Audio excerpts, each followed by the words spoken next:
मेरे ज़रा पाकिस्तान के बड़े मशहूर शायर फैज़ अहमद फैज़ का नाम आपने सुना होगा, और उनकी एक गज़ल 70s या 80s में, अगर मैं गलती ना करूँ, बशीर साहब मुझे करेक्ट कर सकते हैं, 80s में आई, और वो था मुझसे पहली सी मोहब्बत मेरे महबूब नाम, और गाई मैडम नूरजहां, राइट? ठीक है ना। और बहुत कम लोगों को इस बात का पता है कि फैज़ अहमद फैज़ की जो वाइफ थी, शी वाज क्रिश्चियन, एलिस उसका नाम था। और जब फैज़ अहमद इंग्लैंड में पढ़ रहे थे तो वहाँ पर उनकी मुलाकात हुई, एंड दैट मीन्स कि ये जो कॉन्सेप्ट है मुझसे पहली सी मोहब्बत मेरे महबूब ना मांग, जिस तरह अल्लामा इकबाल जब जर्मनी पढ़ने गए, इन्फ्लुएंस हुआ उनकी पोइट्री में, आपको बहुत सारे बिब्लिकल कॉन्सेप्ट नजर आएंगे। इस तरीके के साथ फैज़ अहमद फैज़ की जो गज़ल है, इसके पीछे जो कॉन्सेप्ट मुझे नजर आया, और आप भी शायद इससे इत्तफाक करेंगे, वो आज के रेफरेंस में आपके सामने रखना चाहता हूं, जो खुदावंद यीशु मसीह ने शिकवा किया एक कलीसिया के साथ। और आज हम उस शिकवे को, उस शिकायत को, और उस लेटर को, जो लव लेटर खुदावंद यीशु मसीह ने उस कलीसिया को लिखा, आज हम अपनी हिदायत और रहनुमाई के लिए थोड़ी देर के लिए उस लेटर को पढ़ेंगे, एंड सी के उस लेटर के वसीले से आज 21वीं सदी में लोमा लिंडा रेडलैंड यूएसए में बैठकर जो इंडियन पाकिस्तानी कलीसिया है, उसके लिए और हमारे लिए उसमें क्या लेसन है। तो अगर आपके पास बाइबल मुकद्दस मौजूद है तो मेरे साथ बोलिएगा बाइबल मुकद्दस की आखिरी किताब यूहन्ना आरिफ का मुकाशफा, और उसका दूसरा बाब और उसकी पहली 7 आयत आपके सामने मैं रखूंगा। Book of revelation chapter 2 first 7 verses. मुकाशफा की किताब, उसका दूसरा बाब और उसकी पहली 7 आयत। खुदा के कलाम में यूं दर्ज है, इफसुस की कलीसिया के फरिश्ते को यह लिख कि जो अपने दाहिने हाथ में 7 सितारे लिए हुए है और सोने के 7 चिराग दानों में फिरता है, वो ये फरमाता है कि मैं तेरे काम और तेरी मुशक्कत और तेरा सब्र तो जानता हूं, और ये भी कि तू बदों को देख नहीं सकता, और जो अपने आप को रसूल कहते हैं और हैं नहीं, तूने उनको आजमा कर झूठा पाया, और तू सब्र करता है और मेरे नाम की खातिर मुसीबत उठाते उठाते थका नहीं, मगर मुझको तुझसे ये शिकायत है कि तूने अपनी पहली सी मोहब्बत छोड़। बस ख्याल कर कि तू कहां से गिरा है, और तौबा करके पहले की तरह काम कर, और अगर तू तौबा ना करेगा तो मैं तेरे पास आकर तेरे चिरागदान को उसकी जगह से हटा दूंगा। अलबत्ता तुझ में ये बात तो है कि तू निकलुइयों के कामों से नफरत रखता है, जिनसे मैं भी नफरत रखता हूं। जिसके कान हो वो सुने कि रूह कलीसियाओं से क्या फरमाता है। जो गालिब आए मैं उसे जिंदगी के दरख्त में से जो खुदा के फिरदौस में है फल खाने को दूंगा। खुदा के पाक कलाम के पढ़े और सुनने को खुदा की बरकत। आमीन। मेरे अजीजों, अक्सर जब हम पाकिस्तान में होते थे और इंडिया में भी, और आप देखेंगे कि बचपन में अक्सर लोगों से सुनना होता था कि ये मुकाशफा ना पढ़े, कुछ मुकाशफा पढ़ना की हो जाता है। कुछ लोग कहते थे जी कि वहम हो जाता है, कुछ कहते थे जी बदरूह आ जाती हैं, कुछ कहते हैं कि पलट जाता बंदा। मतलब अजीब किस्म की वहम और तवहमात जो थी वो मुकाशफा की किताब से जुड़ी हुई हमें सुनने को मिल रही थी। लेकिन जब मैं बाइबल मुकद्दस का तालिब इल्म बना और कलाम को सीखना शुरू किया तो समझ आई कि इसी किताब के पहले चैप्टर के अंदर लिखा हुआ है, इस नबूवत की किताब को पढ़ने वाला और सुनने वाला दोनों क्या है? मुबारक है। सो रादर देन कि मुबारकबादी बताई जाए, इसकी बरकत बताई जाए, तो वहमात और वहम क्रिएट किया गया कि लोग खुदा के कलाम से क्या हो गए, दूर। Anyway, that was a side note.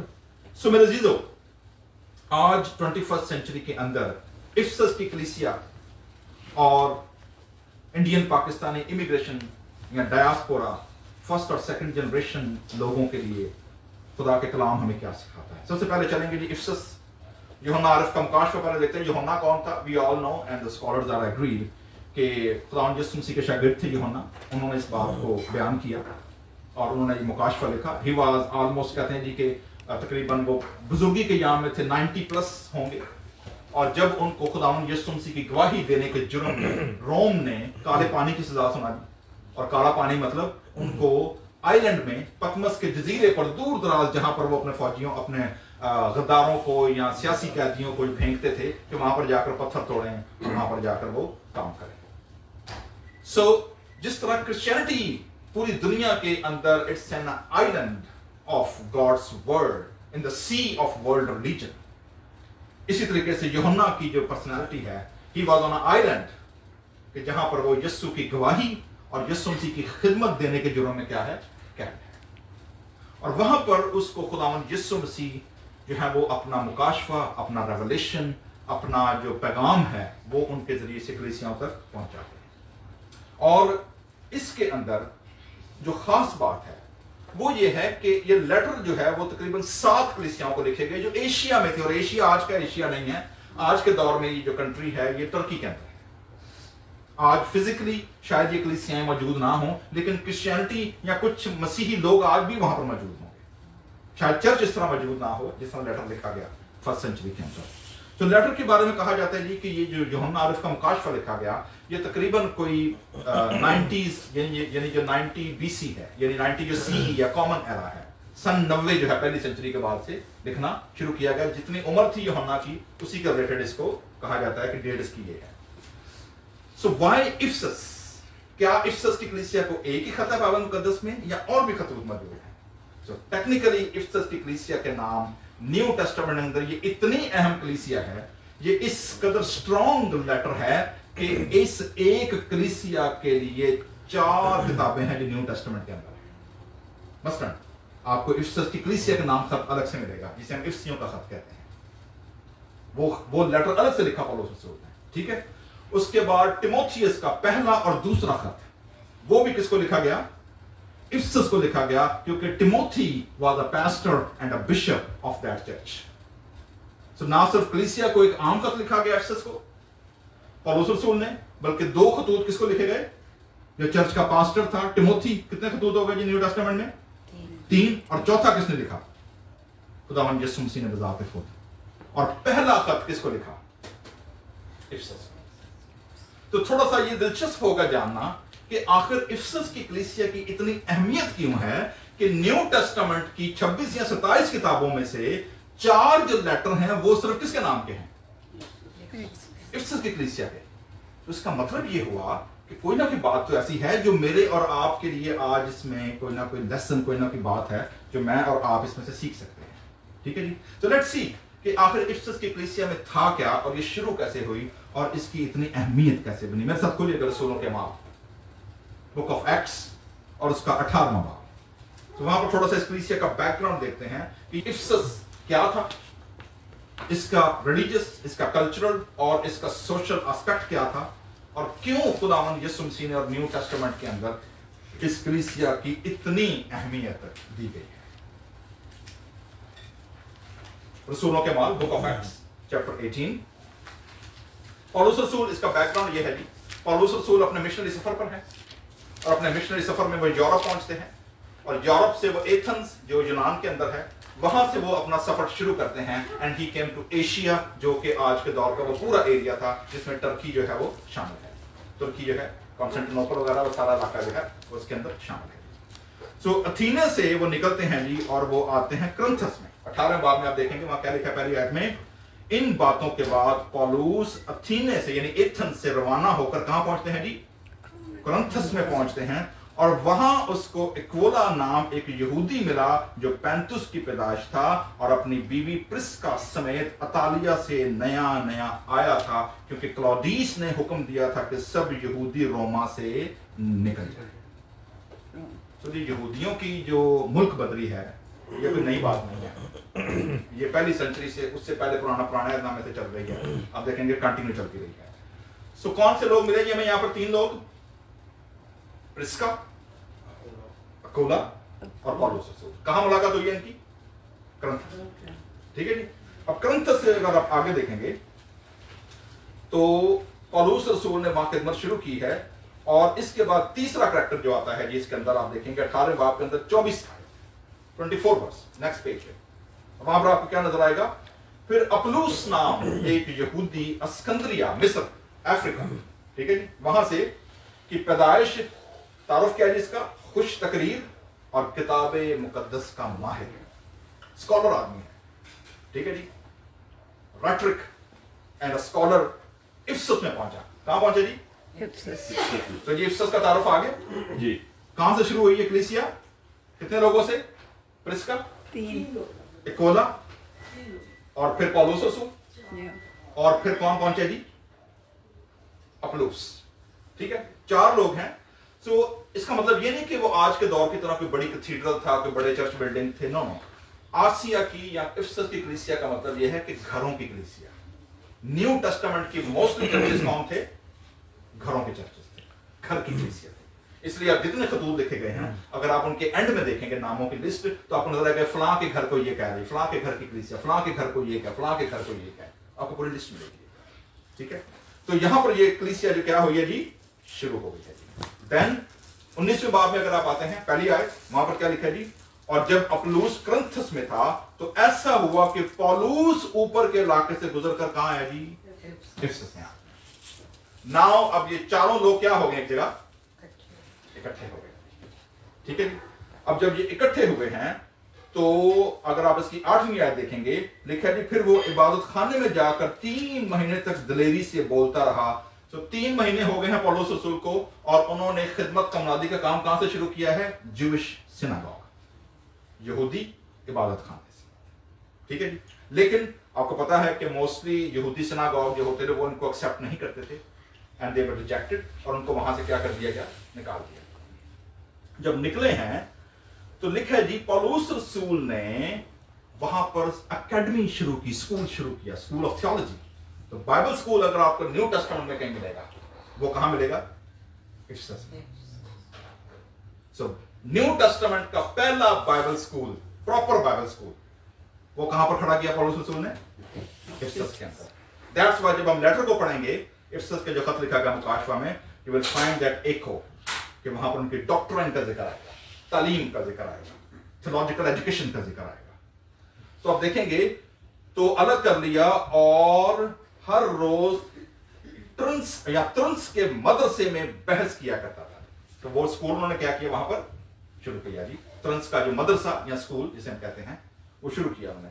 2 वर्ष तक यही होता रहा। अब कितने साल हो गए जी पौलुस रसूल को इफ्सस में? 2 साल और 3 महीने। ठीक है जी। तो ये टाइम पौलुस रसूल ने कहां सर्व किया जी? बल्कि लिखा है यहां तक वो स्कूल इतना इन्फ्लुएंशियल था कि इफ्सस की कलीसिया घर की जो थी शुरू हुई, वहां पर स्कूल शुरू हुआ। 12वीं या 10वीं आयत कह रही है, यहां तक कि आसिया के रहने वालों, एशिया पूरा, अब वो पूरा सूबा है, सिर्फ एक शहर नहीं, इफ्सस नहीं, बल्कि पूरा एशिया। क्या लिखा है वहां पर? यहां तक कि आसिया के रहने वालों, क्या यहूदी क्या यूनानी, सब ने क्या सुना जी? खुदावन का कलाम सुना। Such a powerful influence of that city and a school of theology in that city established by Paul. ठीक है। अब चैलेंज क्या था वहां पर? तो आपको चैलेंज अब नजर आएंगे जी कि इफ्सस की इतनी अहमियत और इसका लड़ाई और फड़ा वहां पर क्या होता था।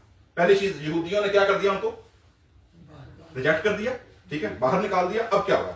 दूसरा चैलेंज था, ये तो हो गया इंटरनल। एक्सटर्नल चैलेंज क्या है वहां पर? एक्सटर्नल चैलेंज आप देखेंगे कि इस शहर के अंदर क्या लिखा है कि और खुदा पौलुस के हाथों से खास मौजज़े थे, इंपॉर्टेंट जो मिरेकल्स हैं वो होते थे। क्या क्या था? यहां तक कि रुमाल और पटके उसके बदन से छुआ कर बीमारों पर डाले जाते और उनकी बीमारियां क्या होती थी? जाती रहती थी, और बुरी रूहें। तो ये शहर जो था, it was a centre of evil spirits as well. अपनी सी ताकतें और तासीरें वहां पर क्या करती थी? कसरत से काम करती थी। पहली चीज। नंबर 2, मगर बाज यहूदियों ने झाड़ फूंक करते फिरते थे। जादू टोना भी क्या था? आम था। ना सिर्फ बुरी रूहें थी वहां पर, इविल स्पिरिट्स थी, बल्कि और क्या क्या था? जादूगरी भी थी, जादू टोना भी वहां पर होता था। अब उसके पीछे स्पिरिट कौन सी थी, ये बड़ी इंपॉर्टेंट चीज है जानने की कि इन सारी चीजों को डील कौन कर रहा था।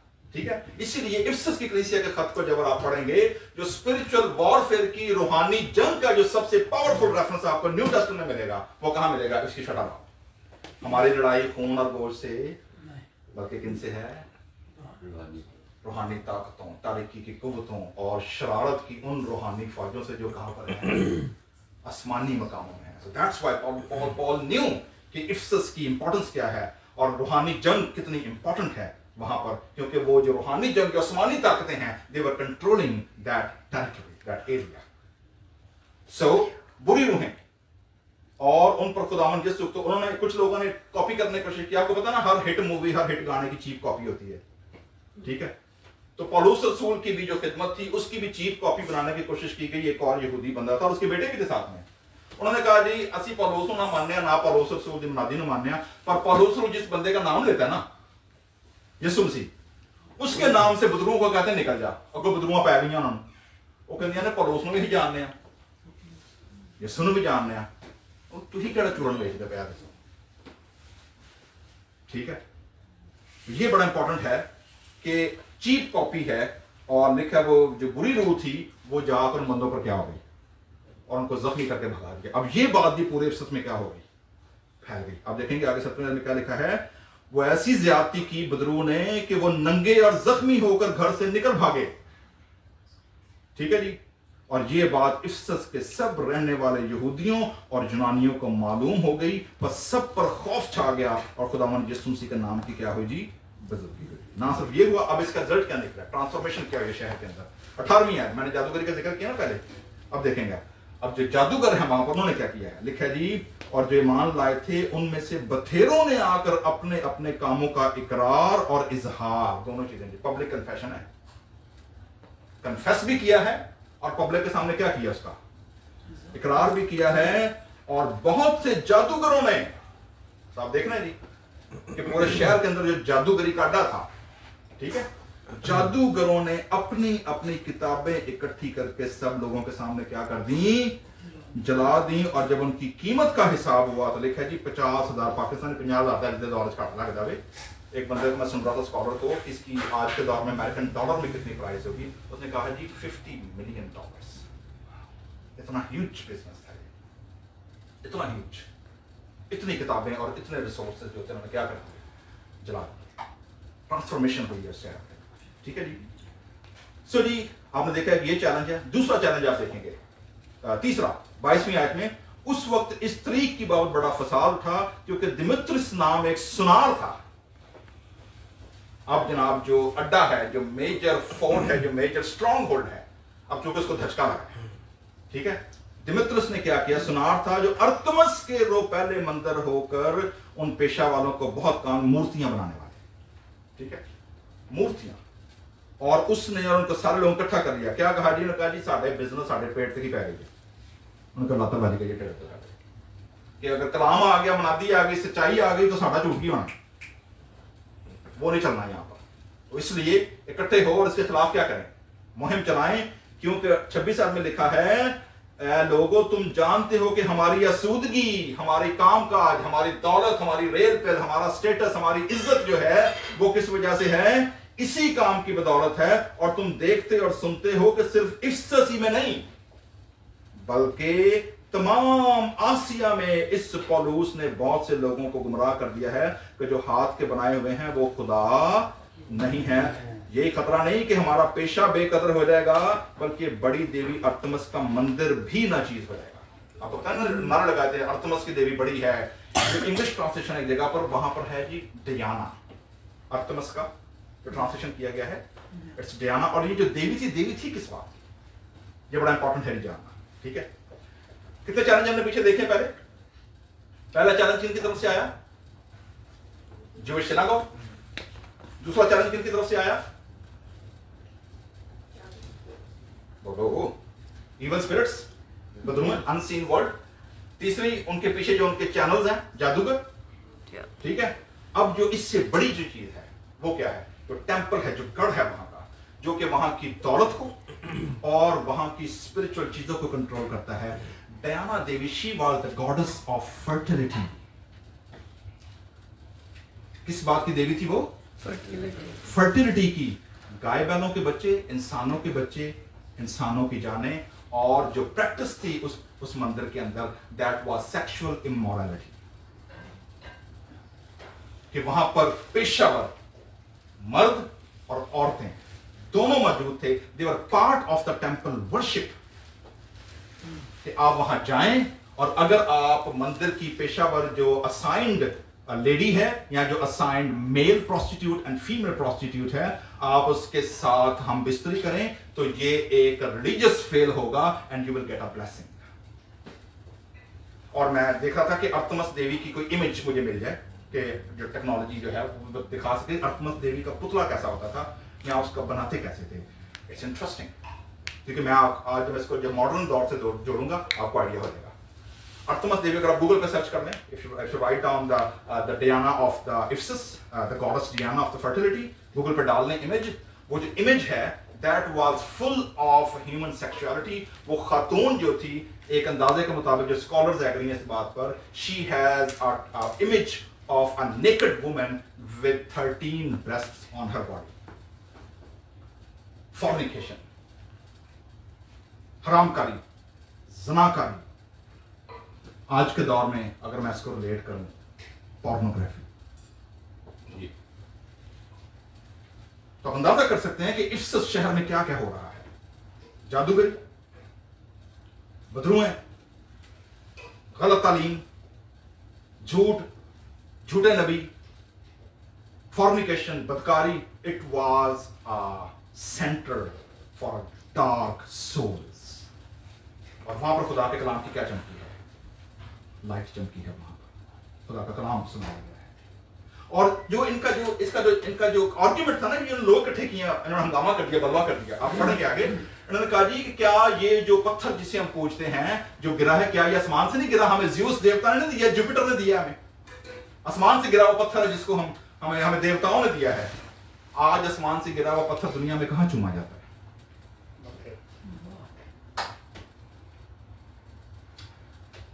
आपको पता है जो कॉस्मोलॉजी है, इल्मुल फल्कियात जो है, उसके अंदर जो नॉन सैयारे हैं, जो नॉन आर्टिकल्स हैं खला के अंदर, साइंसदानों ने कितने दरियाफ्त किए हैं? 9, इंक्लूडिंग सन, एक सिस्टम जो है, ठीक है। बाकी सारा क्या है? Darkness, dark. इट मींस जो लाइट नजर आई है, इसीलिए आप देखेंगे खुदा के कलाम में क्रिएशन में सबसे पहले क्या आ रहा है? खुदा ने रोशनी, सबसे पहले क्या आई है? लाइट है। सूरज चांद सितारे तो चौथे दिन आ रहे हैं ना। So what kind of this light, जो सूरज चांद सितारों से पहले आ रही है, that was the light of God's knowledge and God's presence. जो डार्क मैटर है, तो डार्क मैटर का मतलब है डार्क एनर्जी।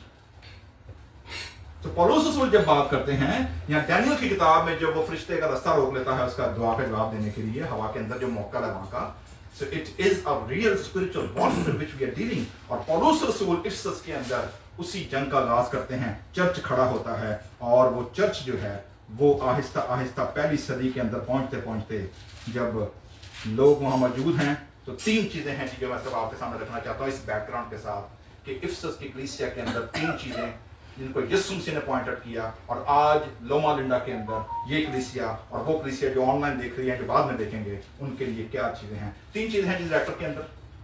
नंबर 1 इंट्रोडक्शन है खुदावंद यीशु मसीह का, वो कौन है। नंबर 2 कमेंडेशन है, कमेंड किया, तारीफ की है उनकी। नंबर 2 क्रिटिसिज्म किया है। कमेंडेशन अगर आप किसी बंदे की करते जाएंगे और उसको क्रिटिसाइज नहीं करेंगे, इसका मतलब आप ऑनेस्ट नहीं है उसके साथ। क्रिएटिव क्रिटिकल कंडेमनेशन जो है वो बड़ी जरूरी है।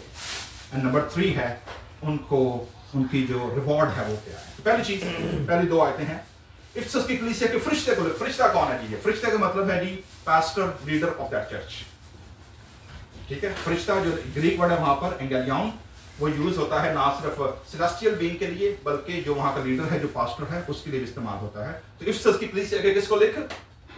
पास्टर को लेकर, उसके फरिश्ते को लेकर, उसके निगहबान को लेकर। क्या लिखा? जो अपने दाने हाथ में, ये किसका आया इंट्रोडक्शन? यीशु मसीह का। क्या इंट्रोडक्शन आया जी? जो अपने हाथ में 7 सितारे और सोने के साथ चिरागदान में फिरता है। सितारे और चिरागदान कौन है? ठीक उसके ऊपर अगर आप आए देखेंगे 20वीं आयत पहले बात की, ये इसकी तशरीह है। क्या है जी?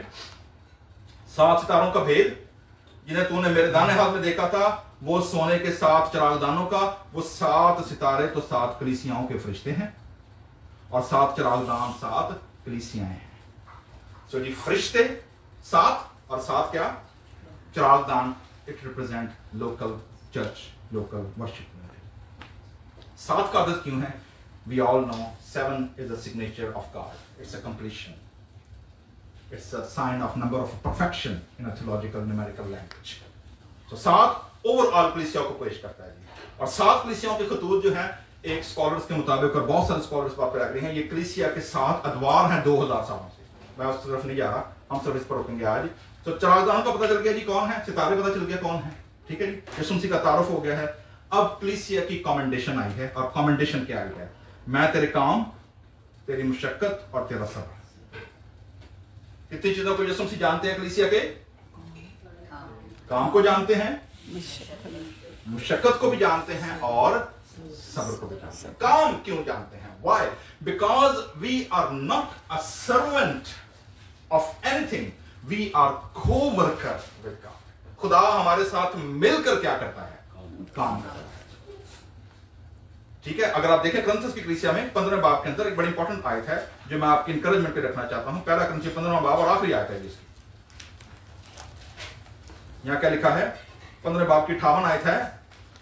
पौलुस रसूल कंक्लूड करते हैं पहला कुरिन्थियों की कलीसिया को सब लिखते हुए 15वें बाब की 58, बट ऐ मेरे अजीज भाइयों, साबित कदम और कायम रहो। क्या इंकरेजमेंट आई है? क्या रहो? साबित कदम और क्या रहो? कायम रहो, और खुदावंद के काम में हमेशा अफजाइश मल्टीप्लाई करते रहो। वाई? क्योंकि ये जानते हो कि तुम्हारी मेहनत खुदावंद में बेफायदा नहीं। God knows.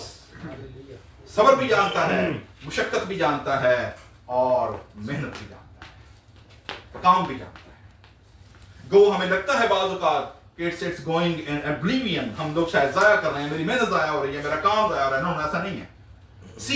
सीड की स्टोरी याद है ना, बीज बोने वाले की। सीड जहां भी होगा, पंजाबी का शेर है, मैं कहा बाबा नजमीर है या पता नहीं किदा है, उन्हें जी बेहिम्मते ने वो जड़े शिकवा करन मुकदरा दा, की कहंदा जी?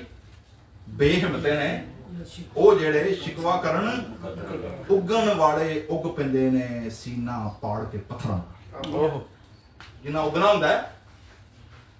तो वेखेगा थले रोड दे विचों की निकलिया होंदा है, कंधां दे विचों पतली कोंपल नाजुक सी पत्ती कहां से निकली होती है? दीवार में से, सड़क को फाड़ के निकली होती है। The power of seed. तो ये खुदा का कलाम है, the power of seed song. अफजाइश करते रहो। क्या है? यीशु मसीह क्या कहते हैं? जानते हैं। जो इंपॉर्टेंट चीज है वो क्या है? इस कलीसिया की जो कमेंडेशन है, मैंने बताया था ना कि यहां पर स्कूल कायम हुआ थियोलॉजी का, ठीक है, डॉक्ट्रिन स्ट्रॉन्ग। ये भी कि तू बदों को देख नहीं सकता। ओके, ये तो इंटरनल होगी ना, मुशक्कत, सब्र और काम। ये पब्लिक को नहीं पता होता तो बंदा क्या मेहनत कर रहा है, कहां से निकल रहा है, अंदर क्या कर रहा है। पब्लिक को सिर्फ कामयाबी नजर आती है, सिर पाए डिग्रियां फड़ियां तस्वीरें खींचियां, उसके पीछे क्या मेहनत हुई है वो किसी को नहीं पता। पादरी खड़ा नजर आता है कामयाब खड़ा हुआ जी, कि जी पादरी बड़ी कलीसिया जी, बड़ा बड़ा जी, बड़ी बनाती है, उसके पीछे 20-25 साल के जो रगड़ा है वो नहीं जानता। ठीक है। सो क्या लिखा जी?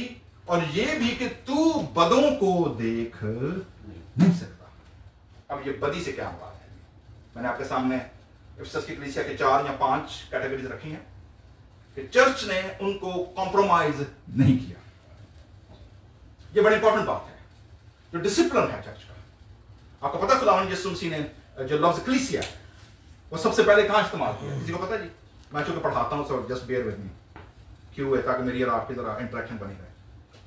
किसी को याद है यीशु मसीह ने पहली बार लफ्ज कलीसिया मत्ती की इंजील, मैं आपको हिंट देने लगा हूं, मत्ती की इंजील में, चलिए चैप्टर भी बता देता हूं, 16वां बाब, पहली बार लफ्ज कलीसिया यीशु मसीह ने इस्तेमाल किया है। मत्ती की इंजील है, 16वां बाब है, कैसरिया फिलिप्पी का इलाका है, और यीशु मसीह शागिर्दों से पूछते हैं लोग मेरे बारे में क्या कहते हैं। और जैसे पतरस कहता है कि तो जिंदा खुदा का बेटा क्या है, और वहां पर यीशु मसीह ऐलान करते हैं कि तूने खूब कहा, ये बात तुझे खून और गोश्त ने नहीं बल्कि किसने बताई? सो मैं भी तुझसे कहता हूं कि तू पेत्रोस है, पेत्रा है, इस पत्थर पर मैं क्या बनाऊंगा अपनी कलीसिया। पहली बार लफ्ज कलीसिया वहां पर आया है। और कलीसिया की स्पिरिचुअल स्ट्रेंथ और अथॉरिटी क्या है? आलम रुआ के दरवाजे इस पर गालिब ना है। That's the spiritual power and authority of the church. कि रूहानी डार्कनेस उस पर गलबा पा नहीं सकती। That's number one. Number two, church discipline. दूसरी बार यीशु मसीह ने लफ्ज कलीसिया इस्तेमाल किया है जब ये पूछा गया कि मेरा भाई कितनी बार मेरा गुनाह करे तो मैं उसे क्या करूं।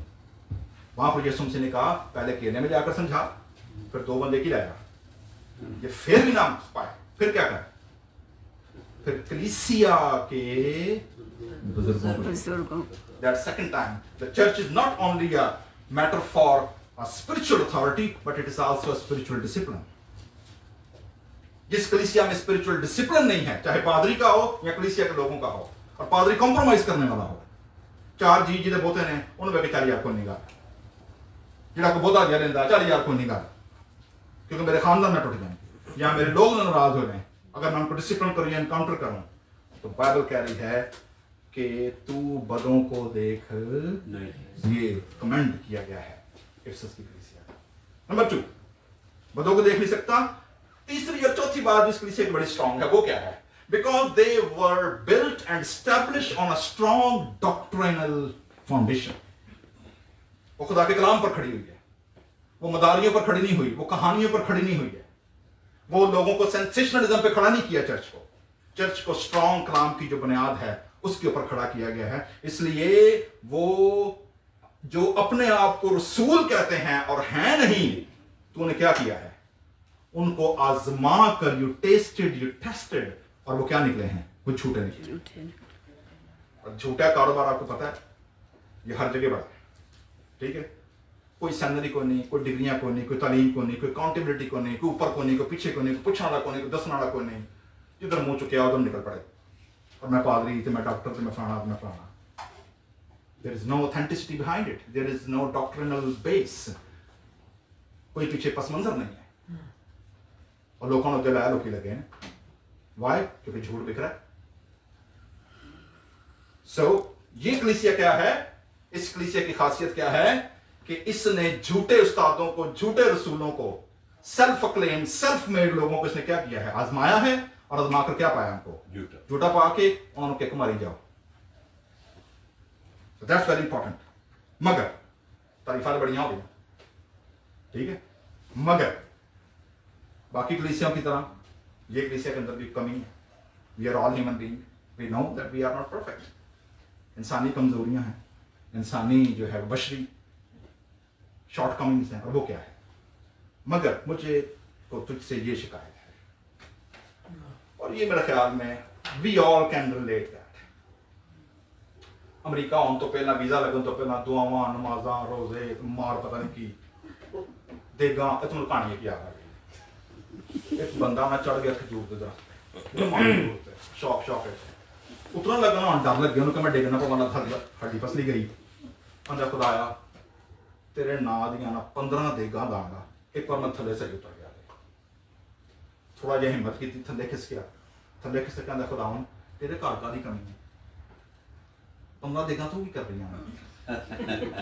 10 देगा दे दांगा जे मैं सही सलामत थले हड्डी पसली बचा के उतर गया। कितनी देगा चाड़ दांगा? 10 दे दांगा, ठीक है जी। थोड़ी जी होर हिम्मत की, होर थले आया, होर थले आ गया खुदा आंदा, तू तो आप सारी दुनिया में देना, तू 10 देगा की करनी है? तेन पता है अजकल डॉलर का रेट भी घट होया, पैसे भी कोई नहीं, उंज भी अजकल चलन डे काम खराब ही चलन डे। 5 बड़ियां ने, तू 5 देगा ले लिया, मैं सही सलामत उतर गया, 5 देगा तेरे नाल में, ठीक है। जो रह गया ना 4-5 फुट थले, छाल मारी थले डिग पिया, कपड़े कपड़े झाड़ के आंदा, खुदा माफ करी ना चढ़ जाना देगा देने। सो बहुत सारे लोग ऐसे हैं जो कोई काम, इमिग्रेशन फसी हो, बच्चे फसे हो, नौकरियां ना हो, कार ना हो, मतलब चैलेंज कोई भी हो, फिर दिन रात, फिर नवी नवे फकीर नहीं, फिर दोपहरी धुआं चढ़िया होंगे, ठीक है, सुबह शाम राती, फिर हर व्यक्ति ना वो काम चुकिया होंगे है। जैसे काम खत्म, रिलैक्स कंफर्ट मोड में आए, तो ख्याल कर, चैलेंज क्या है? ख्याल कर, रिमाइंड तूने पहली सी मोहब्बत लॉस्ट नहीं की है, यू लीव इट। याद रखिएगा, खोने में और कम करने में क्या है? फर्क है। तो कलीसिया की जो बड़ी इंपॉर्टेंट बात है वो क्या है? They didn't lost it. सिर्फ क्या हो गया है? उसका लेवल इंटेंसिटी क्या हो गई है? कम हो गई है। तो खुदावंद क्या कह रहा है कि भाई याद कर, मुझे तुझसे शिकायत यह है कि तू पहला मेरे नाल सरगी वाले उठ के गीत गानी है, कलाम पढ़नी है, दुआ करनी है। वो तो आजकल नहीं करती, बिजी हो गई है, क्योंकि राती शायद फोन के उत्ते इंटरनेट से टीवी ड्राइंग लगे होंगे ना शायद, ठीक है, या कोई सीरियल चलन रही है, ठीक है, या किसी डाटा ट्रांसफर हो रहा है, उधर की खबर इधर, इधर की खबर उधर चलन रही है, ठीक है, बख्तोइयां हो रही हैं, शायद ये टाइम आजकल चल रहा है, ठीक है। वो बंदे हैं वो अपने बिजी हैं जी, 2-2 ड्यूटियां हैं, पूरा घराना काम कर रहा है, 12-12 घंटे 24-24 घंटे, पूरी फेवर नहीं पहन दे। खुदावंद क्या फरमाता है? यीशु मसीह याद दिलाते हैं, मुझे तुझसे ये शिकायत है, तूने पहली सी मोहब्बत क्या कर दी? छोड़ दी। रिमाइंडर क्या है? ख्याल कर, रिमेंबर। जो तर्जुमा है ना वहां पर एक्चुअल वो क्या है? याद कर, याद कर। याद कर क्या है कि तू कहां से गिरा है, कित्थों पलटी मारी है तुमने, कौन सा कंफर्ट जोन, केड़े डॉलर, केड़ियां गड्डियां, केड़े कार, केड़े तेनों नौकरियां मिल गई कि तू अपनी पहली मोहब्बत क्या हो गया? छोड़ दिया। ये शिकायत है। बस क्या कर, ख्याल करके तू कहां से, और तौबा कर। तौबा करने का मतलब ये नहीं है कि सिर्फ मुंह जुबानी गली बात ही, नो नो, उत्ते गिरजे कपड़े कपड़े झाड़ के पारी साहब के घर खड़े अगले फिर वेखी जाएगी, कोई गल ना उत्ते चढ़ने ना देने। तौबा कर, ट्रांसफॉर्म हो, पलट वहां से। जो अगर तू सीधा जा रहा तो क्या हो जा, उल्टा हो जा, नॉर्थ को जा रहा तो क्या हो जा, साउथ को हो जा, वरना क्या होगा? अगर तू तौबा ना करेगा तो मैं तेरे पास आकर तेरे चिरागदान को, तेरी लाइट में क्या कर दूंगा? अच्छा, चिरागदान को ये नहीं कहा बुझा दूंगा, दिलचस्प बात ये देखिएगा, ये बड़ा इंपॉर्टेंट नुक्ता है। चिरागदान को मैं क्या करूंगा? वहां से हटा कर कहां रखूंगा? फिर उनको दूंगा जो इसकी लाइट का भरपूर क्या करेंगे? इस्तेमाल करेंगे। क्योंकि यीशु ने फरमाया था ना, चिरागदान जलाकर कहां नहीं रखा जाता? अंधेरे में, नीचे में नहीं रखा जाता, बल्कि कहां रखा जाता है? ऊंची जगह, ऊपर, ताकि आने वालों को क्या नजर आए? रोशनी। बस ख्याल कर, वरना तेरा चिरागदान मैं हटा कर क्या कर दूंगा? I'll give to someone else, those who take care।